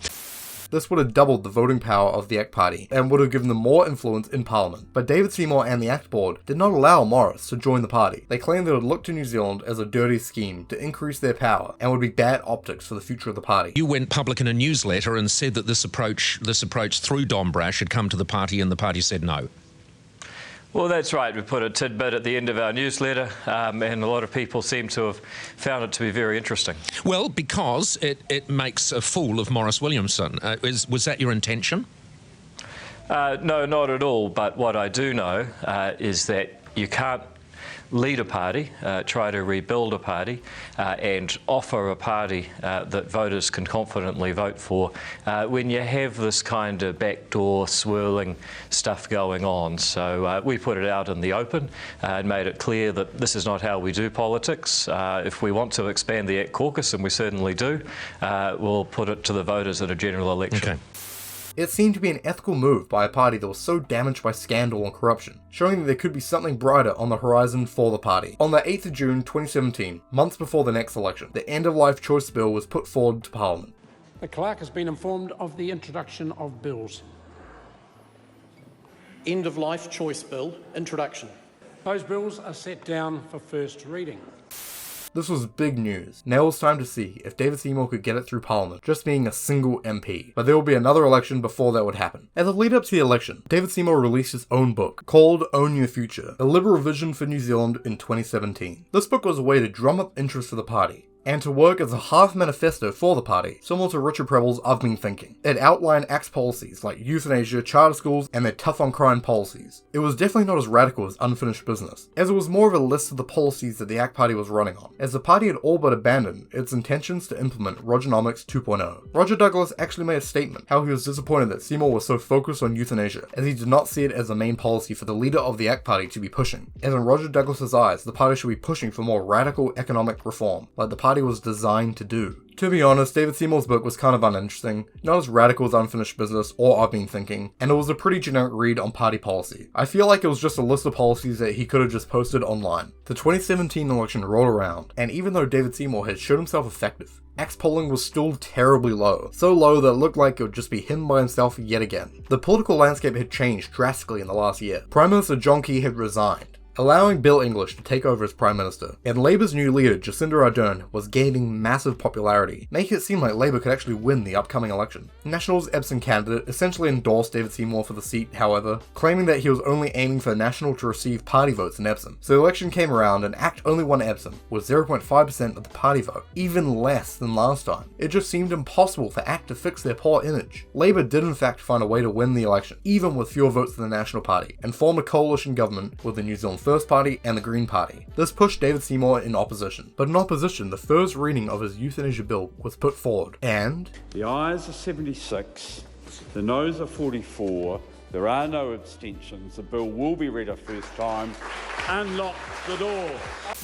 It's amazing to see a bill that's pushed by one MP to pass its first reading. But sadly for the ACT party, the new Labour-led government took a hatchet to many of their policies that they had passed under National, including their charter school programs, and there was an attempt to repeal the three-strike law, which failed. There was even discussion about repealing the Coattailing Rule, which would have been a massive blow to the ACT party, being the only reason they received seats for years. To boost his support, David Seymour went on Dancing with the Stars, similar to when Rodney Hyde did it. But unlike Rodney Hyde, David Seymour could not dance for shit. He seemed to put a lot of effort into it, but every week the judges gave him crap and said he was terrible. But he cultivated a big fan base, and the voters constantly voted to keep him on the show. But as soon as it was time for the semi-finals, and the judges had all the say on who stayed on the show, they eliminated Seymour. It was sad to see him go, as it was a real blast to watch him on the show. Funnily enough, more people voted for him in Dancing with the Stars than even voted for the ACT party in the last election. But this did increase David Seymour's public awareness and made him a household name. But ACT was still polling terribly, not even above 1%. In 2018, a Facebook page was created called Is ACT Polling Above 1%? It was not very friendly to the party, but Seymour trucked on and the second reading of the euthanasia bill passed. A dark day for New Zealand took place at this time, March 15th, 2019, where 51 people lost their lives in a heinous terrorist attack in Christchurch. This led the government to push through, under urgency, new gun restrictions and implementing a gun buyback scheme. The National Party supported these changes, leaving only the ACT Party in opposition for these new laws. This gave the ACT Party a swell of support from gun enthusiasts, now making the ACT Party poll above 1%, making that Facebook page absolutely useless. Polls around this time showed that the National Party and the ACT Party may have enough support together to form a government next election. What's more is on the 13th of November 2019, the third reading of the End-of-Life Choice Bill passed.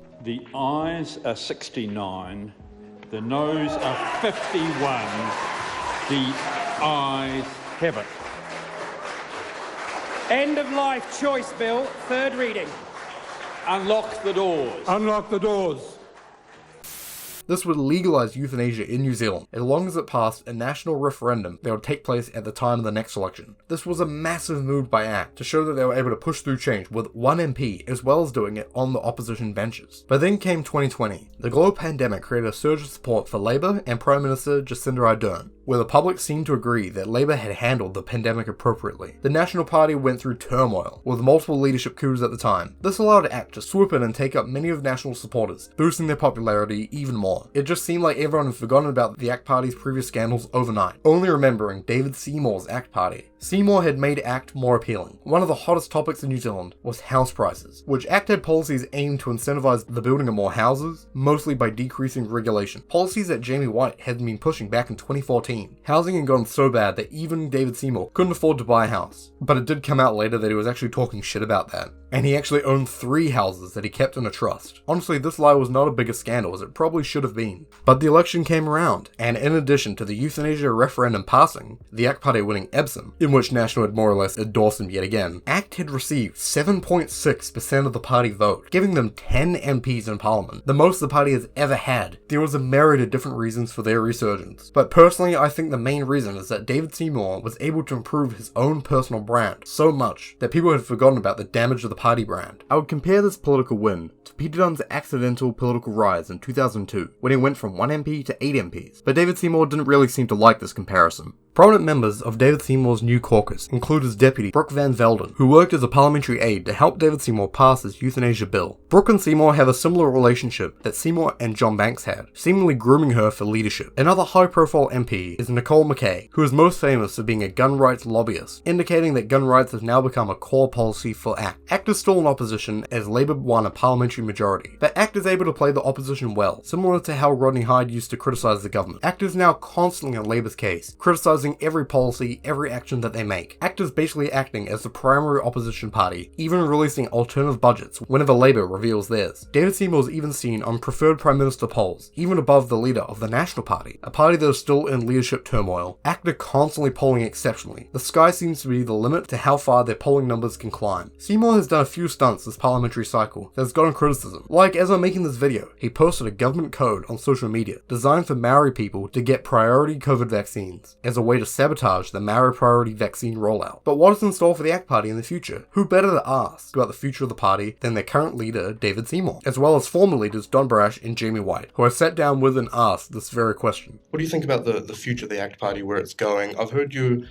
have this goal to get 20 MPs into Parliament by 2023. Is that correct? What do you think? Yeah, I certainly think we can get 20 MPs based on, when we do research into what MPs, how many MPs are interested in voting for us in the future. And that's a pretty high standard, pretty high level. Certainly twice as many people are interested in voting ACT as used to be. So we think, if we campaign well and they actually do decide to vote for us, then we should manage to double our number of representatives in Parliament. David Seymour has said that he's aiming for 20 MPs in the next election. Do you think that's feasible for ACT continual growth? Well, it depends to some extent on what happens to the National Party. Of course. Because obviously, to some degree, those two parties compete for the centre-right vote. Yeah, a lot depends on what happens to the National Party. At the moment, David Seymour is attracting big crowds all over the country. And an email from a friend of mine in Palmerston North about 3 or 4 days ago, who said last year when Seymour was around, he had an ACT Party meeting, about 7 people attended. This year, 186. Wow. In Palmerston North. So, okay, some of those will be just people kicking the tires, trying to work out whether something this is serious or not. But some of them will be vote ACT. I know David's ambition is to get 20 members of Parliament in the next election. I think that's absolutely doable. I do think that's doable.